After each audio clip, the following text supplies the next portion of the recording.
Good evening.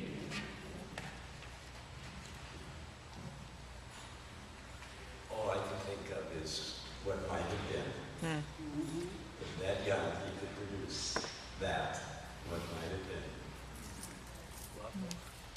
I am Dr. Grossman. I'm an internist and infectious disease specialist in Manhattan, and a kind of pioneer in HIV treatment. Saw my first case in 1981. I just missed being one of the first to report it. As you know, the first cases were reported earlier that year, and 30 years have gone by. Just want to share some thoughts with you. The great French author and humanist Voltaire wrote, "The art of medicine consists in amusing the patient while Mother Nature heals the disease." Often correct. But there was nothing amusing about the early days of this disease called AIDS. I saw the first case in 1981. My goodness, was he sick. A young immigrant from a Latin American country, pneumocystis pneumonia, Kaposi sarcoma, oral thrush, horrible rectal herpes. Of course, he did not last long. And they came, and they came, and they died, and they died, and I have over 1,000 patients that I've taken care of from the earliest days of that epidemic. And the catch in the throat is due to my absolutely being unprepared for the reading of the names as I walked in here about 6:45, since about every 15th or 20th was someone that I took care of.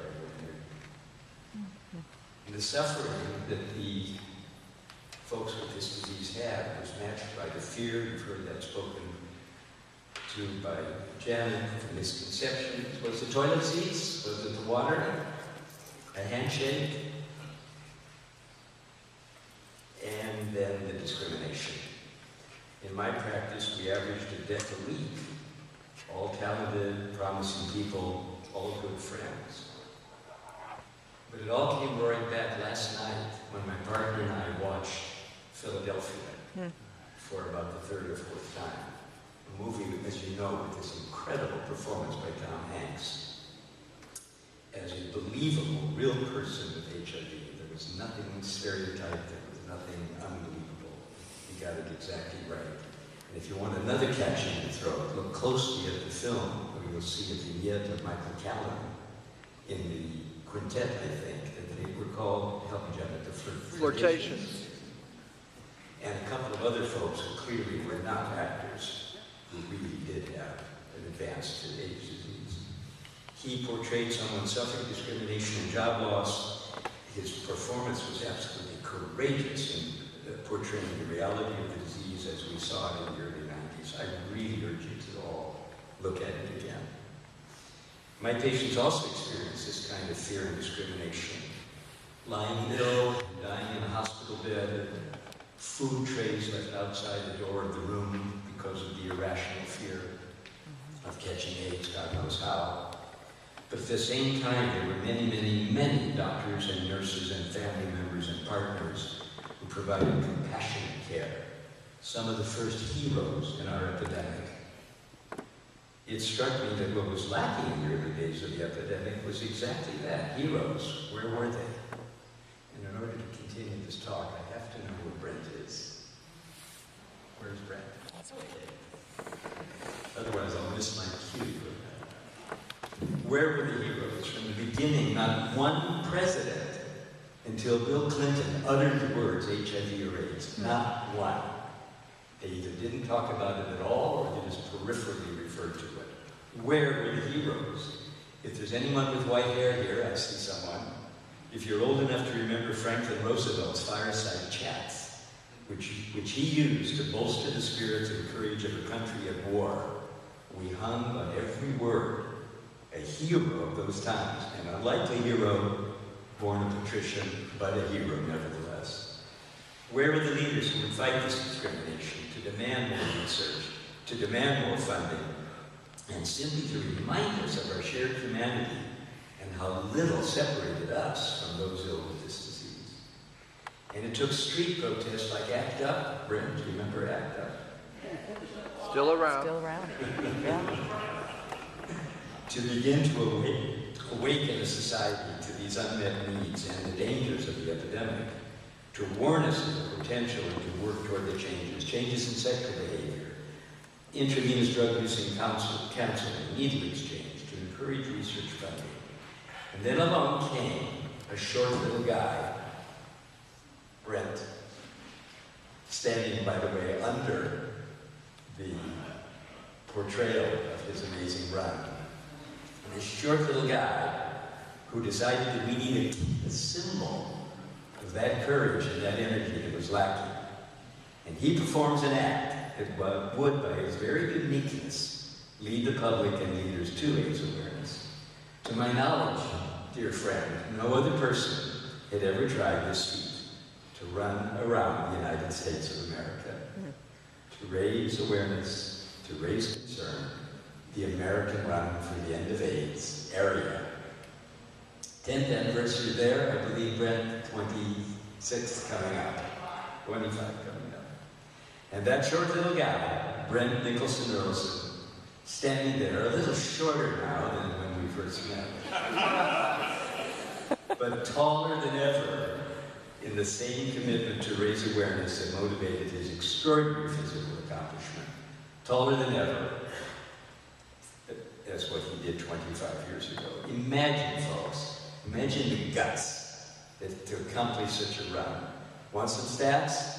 More than 9,000 miles, more than 20 months, more than 60 pairs of running shoes. Did I do my homework, Brent? Almost 35 days. And more than a little damage to bones and joints. Where we were at that. Full circle he ran, full circle around this huge and diverse country of ours in good weather and bad, to welcomes in some towns and boos in others, one of our first heroes. And when the run was complete, there was the triumphant moment when he crossed the George Washington Bridge, the same bridge he had crossed at the start of the run. This squirt, in a t-shirt with the American flag on it, this courageous little guy who accomplished what no other had ever done. Physically, yes, amazing, but equally important, to spread the powerful message of AIDS awareness, education, and compassion, full circle. In the years since that amazing run, we have had unprecedented advances in HIV treatment. Janet, you mentioned some. We now have more, are you ready? We have more antiviral drugs to treat HIV/AIDS than all other human viral diseases put together. In fact, there are more by almost a factor of 2. About 15 for other diseases and about 28 for HIV. These medicines allow people with HIV to live long and healthy lives. As a pioneer in this disease, I felt a kind of a brotherhood, an envy, if you will, but still a brotherhood of the earliest doctors who used sulfa drugs for meningitis, penicillin to treat all manner of horrible infections. How nice it would be if I could report to you that the key unresolved issues of this epidemic have also come full circle. Janet, you mentioned them. An end to new cases, an end to HIV-related discrimination in the workplace, an end to the difficulties of financing the cost of medication, which deny access to millions and millions of people in resource-poor areas of the world. There are an estimated, by the way, 35 million infected people in our world. But that circle is not even close to closure. And forgive the statistics, folks, these are just a small set. In our country, about 1.2 million estimated total cases, about 55,000 new cases annually, which if that number isn't bad enough, has stayed fairly stable year after year for almost 10 years. Despite all our advances, the number of new cases is stable. 18,000 deaths annually, in case we think that the disease can still kill. My first patient of the day came from a funeral service this morning for someone who lost a 25-year battle with the disease. The 4th leading cause of death in black men in the 25 to 44 age group. The 3rd leading cause in females, black females in the same age group. About 550,000 deaths to date in the U.S. And it seemed like you were meeting all their names when I walked in the church. And I am sure that everyone in the sanctuary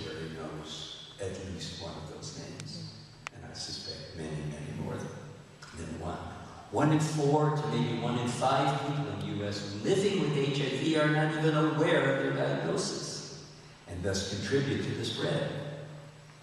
People of color make up about 14% of the U.S. population and represent 70% of new cases, newly diagnosed. The waiting list for many states for ADAP, I'm familiar with it, the AIDS Drug Assistance Program, a federal state program to fund medication. There is a waiting list due to lack of funding that approaches 7,000, 8,000, 9,000 people in some states, denying access to these life-saving and life-prolonging medications. And then the diagnosis often missed because of the reluctance to reveal lifestyle and sexual preferences. I call it the don't ask, don't tell problem. It's not what you think. I recently diagnosed 2 cases of very advanced, very sick kids with AIDS. Kids, they're 40s, so in my eyes, kids, right? 2 cases who had seen doctors multiple times. The doctors failed to recognize the symptoms, failed to perform the anti-HIV antibody test. Why? The doctors don't ask, the patient don't tell. And this is a very serious issue. It is still one of those closeted, if you will, hidden diseases that doctors sometimes just aren't comfortable dealing with. And as Brent closed the circle of his remarkable run, Janet, you said it, we can and must close the circle of the unmet needs of this epidemic. But oh my goodness, are the goals challenging. Develop a cure. In medicine, we use the term proof of concept. That is, could this be done? Even if it isn't economically feasible or logistically feasible, could something be done? And yes, the Berlin patient, who, by the way, is an expatriate from New Jersey, thank you, proved that you can wipe AIDS out of the body and eradicate the virus. He did it with an extremely risky double bone marrow transplant. That is, the first one failed, came back, and the second bone marrow transplant came from a donor who genetically has that 1% genetic variation where you cannot be infected with AIDS at all. So that's one of us in this audience, right? But it has opened the door to research to seriously search for a safe way to eradicate the disease because we have proof of concept. It can be done. Not that way, but it can be done. This goal faces huge scientific and financial obstacles, but I think it's achievable. Halt the transmission of the virus. Zero transmission is possible. Education is at the heart of it. We've heard it already. Awareness of safe-sex practices. I can hardly believe my mind that tonight you will be blessing in this sanctuary safe-sex kids. Thank you, folks, for being able to make that kind of leap. Because I can't think of anything that needs more blessing than that. Clean needle exchange and the preventive use of antiviral medicine.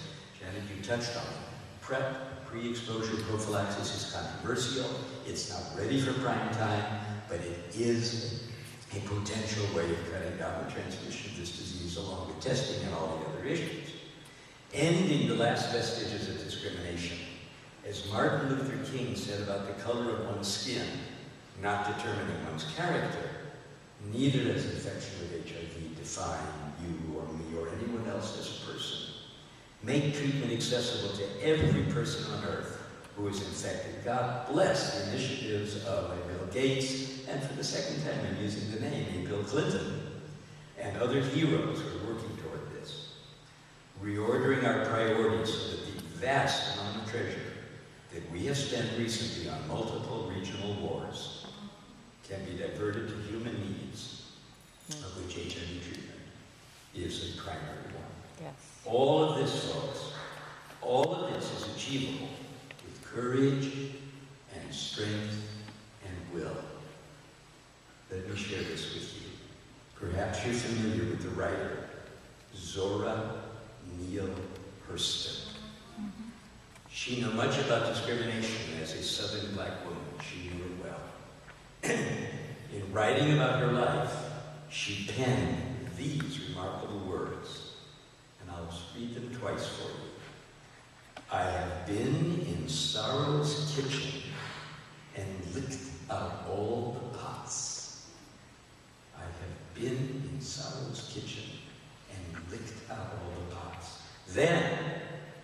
have stood on the peaky mountain, wrapped in rainbows, with a harp and a sword in my hands.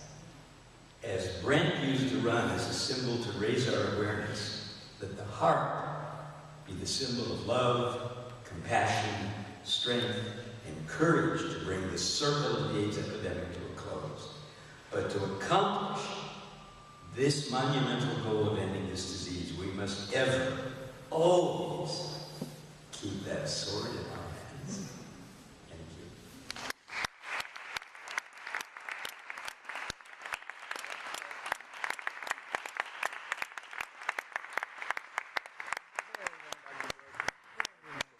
To the